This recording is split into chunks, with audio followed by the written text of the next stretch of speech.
Good evening dear students.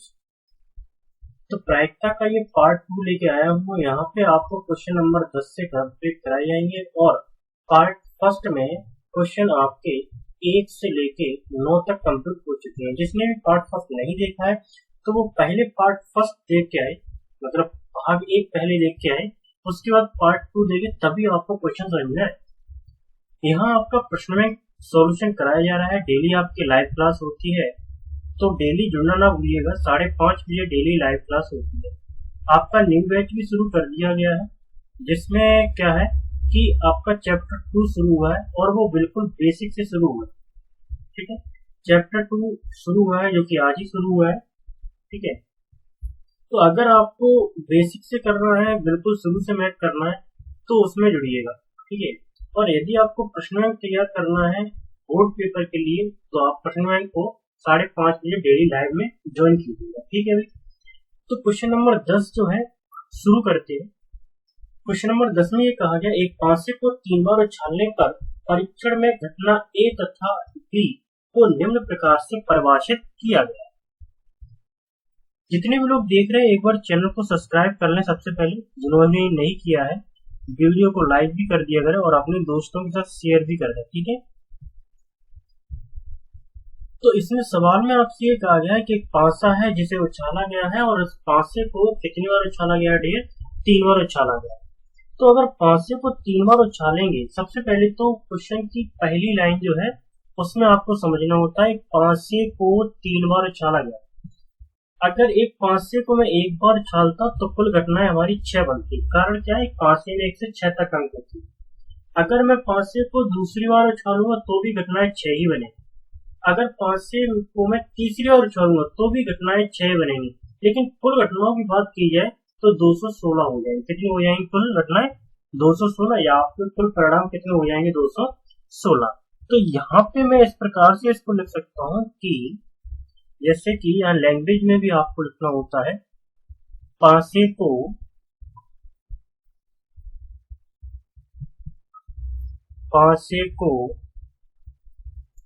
3 बार उछालने पर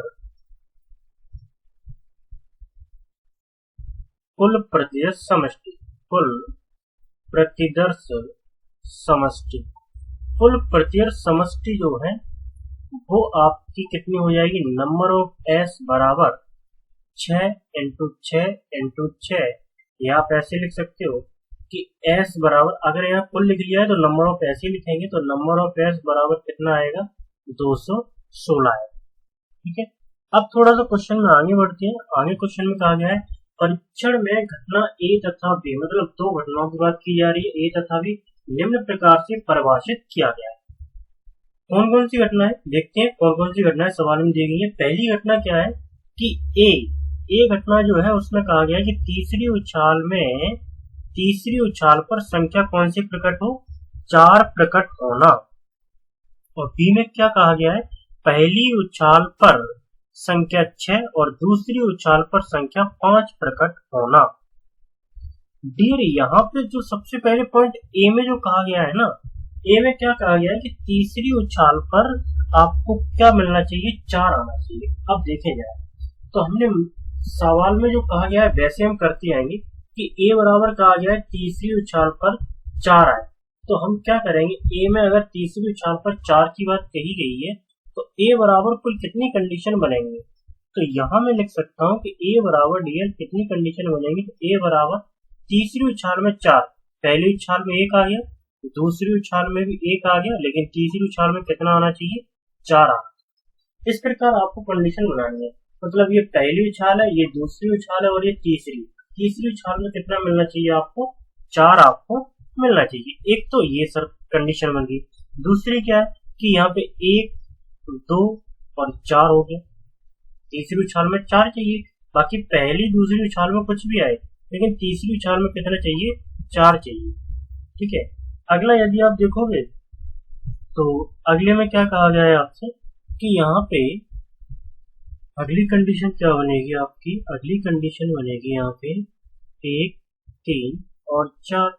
इसी प्रकार यदि आप देखते जाओगे तो डॉट डॉट डॉट करके 1 4 4 आएगा, 1 5 4, फिर आएगा 1 6 4। ठीक है, ऐसे जब आप 2 1 4 करोगे, फिर आप क्या करोगे, कॉमा लगा के 2 2 4, फिर डॉट डॉट करके ऐसे आप छोड़ते जाओगे 2 6 4।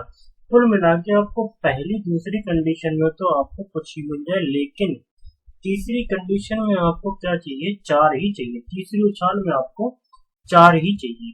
इसी प्रकार आप और आगे बनाओगे तो 3 1 4, फिर 3 2 4, फिर क्या बनेगा, डॉट डॉट करके 3 6 4, फिर आप क्या बनाओगे, 4 1 4। ठीक है, 4 1 4 बनेगा, 4 1 4। ठीक है, फिर बनेगा 4 3 4, फिर बनेगा डॉट डॉट 4 6 4। ठीक है, फिर आप ले सकते हो 5 1 4, 5 2 4, और लास्ट जो आपका बनेगा वो बनेगा 5 6 4। ठीक है, फिर आप लोगे 6 1 4, फिर बनेगा 6 2 4, फिर डॉट डॉट करके 6 6 और 4। कुल मिला के आपको तीसरी उछाल में 4 चाहिए, बाकी पहली और दूसरी उछाल में आपको कुछ ही मिले।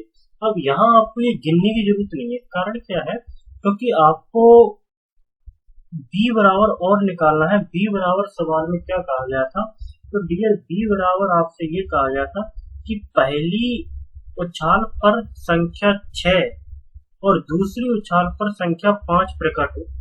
पहली उछाल पर संख्या 6, इसका मतलब ये हुआ 6 पहले लिखना पड़ेगा। दूसरी उछाल पर संख्या 5, तो दूसरी में 5 लिखना पड़ेगा। फिर आप यहाँ तीसरी उछाल में कुछ भी ले सकते हो। ठीक है, तो 6 5 1, फिर अगला बनेगा 6 5 2, फिर अगला बनेगा 6 5 3, फिर अगला बनेगा 6 5 4, क्योंकि पहली उछाल में 6 और दूसरी उछाल में 5 चाहिए, और तीसरी उछाल में आप नंबर को बदलते जाएंगे, 6 5 5, फिर आपको चाहिए 6 5 और 6। ये आपकी कंडीशन बनेगी कौन सी वाली, जिनमें पहली उछाल में 6 और दूसरी उछाल में 5 आपको मिलेगा। ठीक है, तो अगर देखा जाए ये कुल मिला के अगर नंबर ऑफ बी ये देखा जाए तो ये आपके हैं कितने टोटल, ये आपके 6, 1 2 3 4 5 6 कंडीशन है। और यदि आप यहाँ से मान निकालते हो पी ऑफ बी का, और उसके लिए सबसे पहले आपको निकालना पड़ेगा सर्वनिष्ठ। तो हम क्या निकालेंगे, ए सर्वनिष्ठ बी बराबर, ए सर्वनिष्ठ बी जो होता है वो लिया जाता है दोनों में कॉमन। तो 6 5 4 ये दोनों में आपको मिलेगा, ये ए में भी मिलेगा और बी में मिलेगा। देखें जरा 6 5 4, और यहाँ पे देखो 6 2 4 आया है, तो 6 6 4 से पहले आएगा, यहाँ आएगा 6 5 4। तो 6 5 4 दोनों में कॉमन मिलेगा, तो वरिष्ठ वाला हो जाएगा 6 5 4। तो ये देखा जाए तो ये आपका कितना है, तो नंबर ऑफ ए सर्वनिष्ठ बी ये आपका है ए। अब यदि आप यहाँ पे पी ऑफ बी निकालते हो तो पी ऑफ बी कितना आएगा डी, तो पी ऑफ बी का सूत्र होता है नंबर ऑफ बी बटे नंबर ऑफ एस। तो यहाँ पे अगर लिखोगे तो 6 बटे 216। अगर आप इसको सोल्व करना चाहो तो काट सकते हो, नहीं कोई दिक्कत नहीं, इतना ही बना रहने दो। और फिर यदि आप तो पी ऑफ ए सर्वनिष्ठ बी निकालते हो तो इसके लिए सूत्र बनेगा नंबर ऑफ ए सर्वनिष्ठ बी बटे में नंबर ऑफ एस। तो ये आपका 1 है और बटे में 216।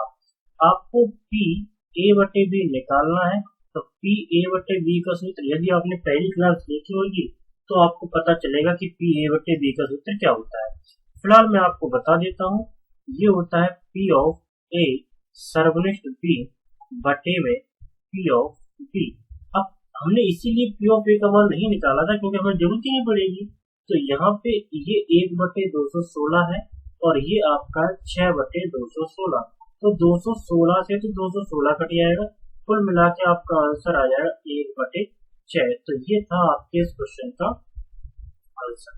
क्वेश्चन अच्छा है, पेपर में आया हुआ क्वेश्चन है, ठीक है, ज्यादा कठिन भी नहीं है, बस आपको थोड़ा सा क्वेश्चन की लैंग्वेज को समझना है कि क्वेश्चन में क्या कहा गया है, तो क्वेश्चन आपका कभी गलत नहीं होगा। तो डियर ये 10वां क्वेश्चन था। अब देखें इस एक्सरसाइज का 11वां क्वेश्चन क्या कहा गया है। 11वें क्वेश्चन में आपसे ये कहा गया है कि एक पासे को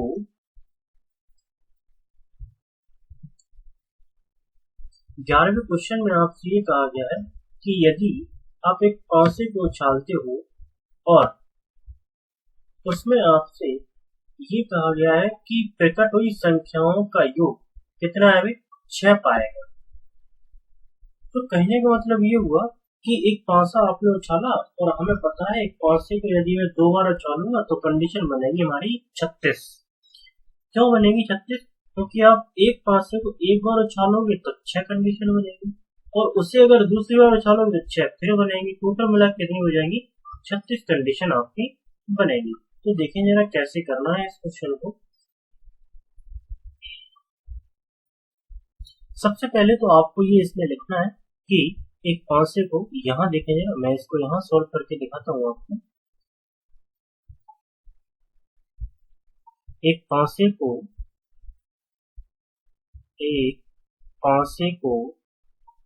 कितनी बार, 2 बार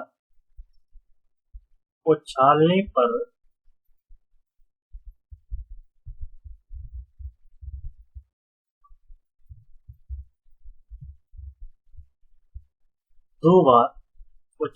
पर कुल प्रत्यक्ष समष्टि कितनी बनेगी, तो कुल प्रत्यक्ष समष्टि डियर नंबर ऑफ एस बराबर ये आपके 6 इंटू 6 कुल मिला के 36 आपकी ये बन जाएगी, ठीक है। अब यहाँ पे अगला क्या कहा गया है कि यदि मान के चलो मैंने मान लिया कि ई जो है वो न्यूनतम अंक कितना, पहले पासे पर न्यूनतम अंक 4, संख्या 4 के न्यूनतम एक बार प्रकट होने की प्रायिकता। तो हमने मान लिया कि माना कि ई बराबर हमने मान लिया संख्या 4 के न्यूनतम कितनी बार, एक बार प्रकट होना,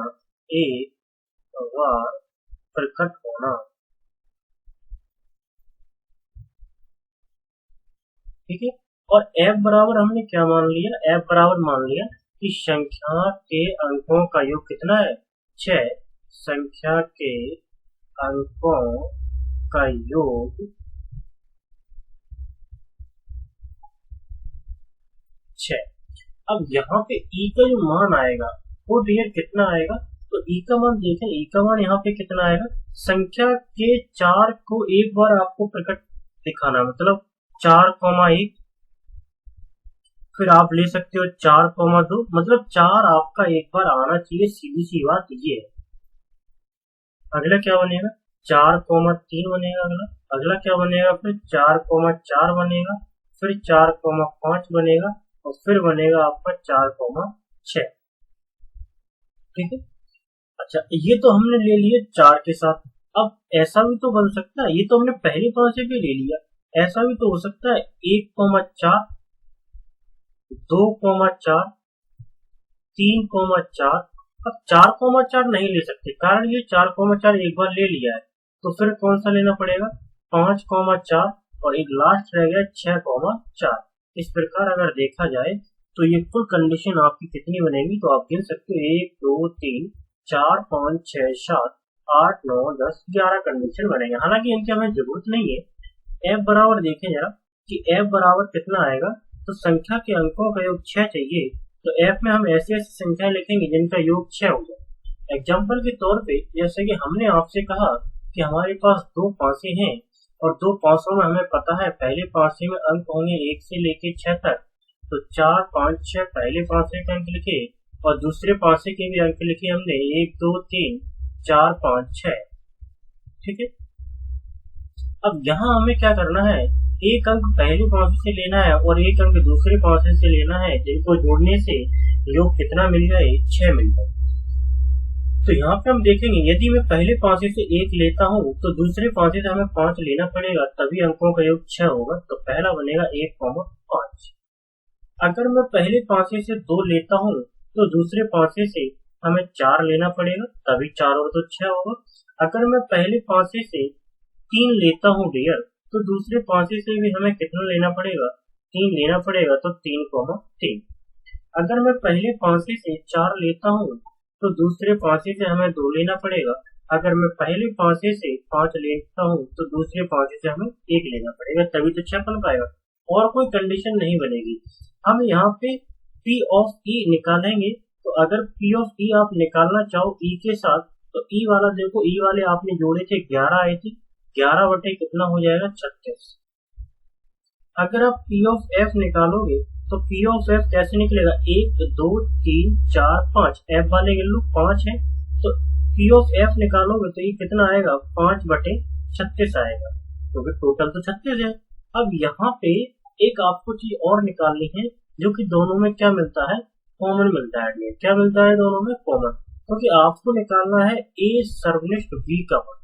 तो देखें जरा, यदि मैं E सर्वनिष्ठ F निकालता हूँ तो E सर्वनिष्ठ F का मतलब वो होता है जो दोनों में कॉमन मिले। अब दोनों में कॉमन क्या मिल रहा है, E और F में आप देखेंगे तो दोनों में कॉमन जो मिलेगा वो है आपका 2,4। आप देखें 2,4 मिलना होगा E और F में, देखें 2,4, ये रहा 2,4 दिख रहा है आपको, और 2,4 F में भी। एक और आपको मिलना होगा कि 4,2, 4,2, 4,2 कहाँ है, ये रहा भी 4,2, और इसमें भी है 4,2। तो ये दो मिल रहे हैं, इसका मतलब P ऑफ E सर्वनिष्ठ F, ये आपका कितना आएगा डियर, तो ये आएगा 2/36। आपको क्या निकालना है कि आपसे सवाल में कहा गया है कि अंकों का योग 6 आने की प्रायिकता आपको ज्ञात करनी है। एक बार क्वेश्चन को देख लीजिए, संख्या 4 के न्यूनतम आने को एक बार प्रकट होने की प्रायिकता आपको ज्ञात करनी है। कहने का मतलब जो संख्या 4 न्यूनतम आ रही है उसे आपने E माना है और बाकी आपने F माना है। इसका मतलब क्वेश्चन में आपको क्या निकालना पड़ेगा, E बटे F निकालना पड़ेगा। तो यहाँ देखिएगा जरा कि E बटे F, P E बटे F कितना आएगा, तो P E बटे F का सूत्र आपको पता है, E सर्वनिष्ठ F बटे में PF होता है। सर्वनिष्ठ का मान जो है वो 2/36 आया है, और F का जो मान आया है वो 5/36 आया है। 36 से 36 कट जाएगा तो आंसर आ जाएगा डियर आपका 2/5। ये आपके क्वेश्चन का क्या है, आंसर है। आपको क्वेश्चन कॉपी में ऐसे ही करना है, नोटबुक में, ठीक है, पेपर में भी आपको ऐसे इसी प्रकार से क्वेश्चन को करना है, ठीक है, और ये सबसे सिंपल तरीका है क्वेश्चन को करने का। अब क्वेश्चन नंबर जो 12वां है, ये भी क्वेश्चन बहुत अच्छा है, आपके पेपर में एक बार तो पूछा गया है। क्वेश्चन नंबर 12वें में आपसे क्या कहा गया है, क्वेश्चन नंबर 12वें में डियर आपके पास क्वेश्चन नंबर 12 जो है उसमें क्या करना है, दो पासे हैं, एक पासा है काला और एक पासा है लाल। तो जब भी कभी दो पासे की बात आएगी तो कुल कंडीशन कितनी बनेगी, तो कुल कंडीशन आपकी बनेगी 30। तो यहाँ पे मैं लिख सकता हूँ कि जो आपके पास पासे हैं, तो एक दो पासों को उछालने पर, दो पासों को उछालने पर कुल प्रतिदर्श समष्टि, कुल प्रतिदर्श समष्टि, और डियर कुल प्रतिदर्श समष्टि कितनी होगी, 6 × 6, इसका मतलब 36। दो पासे कहां से है, तो एक काला है और एक डियर कैसा है, लाल। पॉइंट नंबर 1 में जो बात कही गई है वो क्या कही गई है, ए पॉइंट जो है उसमें कहा गया है पासों पर प्राप्त संख्याओं का योग कितना होना चाहिए, 9, और यदि वह ज्ञात हो कि काले पासे पर 5 प्राप्त। ठीक है, तो हमने मान लिया कि माना ए बराबर हमने मान लिया पासों पर अंकों का योग, अंकों का योग कितना है भाई, 9 है। ठीक है। तो ए के जो मान आएंगे वो डियर कितने आएंगे, तो ए के जो मान आएंगे वो आएंगे 3,6। अगला जो मान आएगा वो कौन सा आएगा, 4,5। फिर अगला जो आएगा वो 5,4। फिर अगला जो आएगा वो 6,3। क्योंकि इन्हीं अंकों को जोड़ने से आपको कितने मिलेंगे, 9 मिलेंगे। अब बी है क्या, बी को क्या है, बी हमने मान लिया तो कि 500 पर काले पासे पर, बी बराबर क्या मान लो, काले पासे पर क्या प्रकट होना, 5 प्रकट होना, काले पासे पर अंक 5 प्रकट होना। तो काले पासे पर अंक 5 अगर प्रकट होगा तो डियर बी बराबर कितना आ जाएगा, 5,1 हमने मान लिया। पहले वाला काला है, कहा भी गया है काले और लाल, तो पहले काला पासा है तो 5,2, 5,3, 5,4, 5,5 और 5,6। काले पर आपको 5 चाहिए तो पहले वाले पासे पर 5 चाहिए, पीछे वाले पे आपका कुछ भी आ जाए। अब यहाँ हमने देखा कि नंबर ऑफ बी बराबर कितना है, तो ये है डियर आपका 1, 2, 3, 4, 5, 6। कितना है डियर, 6। तो पी ऑफ बी बराबर कैसे निकालोगे, तो 6/36 आ जाएगा। इसका मतलब 1/6 आ रहा है आपका। या आप यदि इसको नहीं भी काटोगे ना तो भी कोई दिक्कत नहीं है। आप अगर नहीं भी काटोगे तो 6/36 ही रहने दो, कोई दिक्कत नहीं है। फिर क्या निकालना है, ए सर्वनिष्ठ बी निकालना है आपको। ए सर्वनिष्ठ बी वो होता है जो दोनों में कॉमन मिले। अब दोनों में कॉमन कौन सा मिलेगा, तो दोनों में कॉमन अगर देखा जाए तो एक ही मिलेगा, जो कि कौन सा है, 5,4। देखा जाए ये कितना है आपका, ये टोटल है आपके 1। तो यहाँ से आप निकालोगे यदि पी ऑफ ए सर्वनिष्ठ बी, ये आपका आ जाएगा 1/36। अब आपको क्या निकालना है, पी ऑफ ए बटे बी निकालना है, क्योंकि आपको पासे पर 5 चाहिए। यही तो प्रैक्टिस याद करनी है, नहीं आपको प्रैक्टिस याद करनी है अंकों के वो 9, और 9 को माना है ए, तो ए बटे बी निकालना पड़ेगा। ए बटे बी के लिए पी ए सर्वनिष्ठ बी बटे में पी बी। अगर आप रखोगे इनके मान तो 1/36 और यहाँ पे है 6/36, कुल मिला के आंसर आ जाएगा 1/6 पहले वाले पॉइंट का। ठीक है डियर। अब जो दूसरा पॉइंट जो आपसे कहा गया है, दूसरे पॉइंट में थोड़ा सा आपको बस समझने की जरूरत है, बाकी दूसरे पॉइंट में कुछ भी नहीं है। तो देखें जरा दूसरे पॉइंट में क्या कहा गया है। इसी क्वेश्चन के दूसरे पॉइंट में पासे वही है, एक लाल है और एक काला है, लेकिन पूछा कुछ अलग गया है। कहा यह गया है दूसरे पॉइंट में, जो पॉइंट नंबर आपका कौन सा है, बी है। ठीक है, यहाँ देखें जरा पॉइंट नंबर बी में क्या कहा गया है,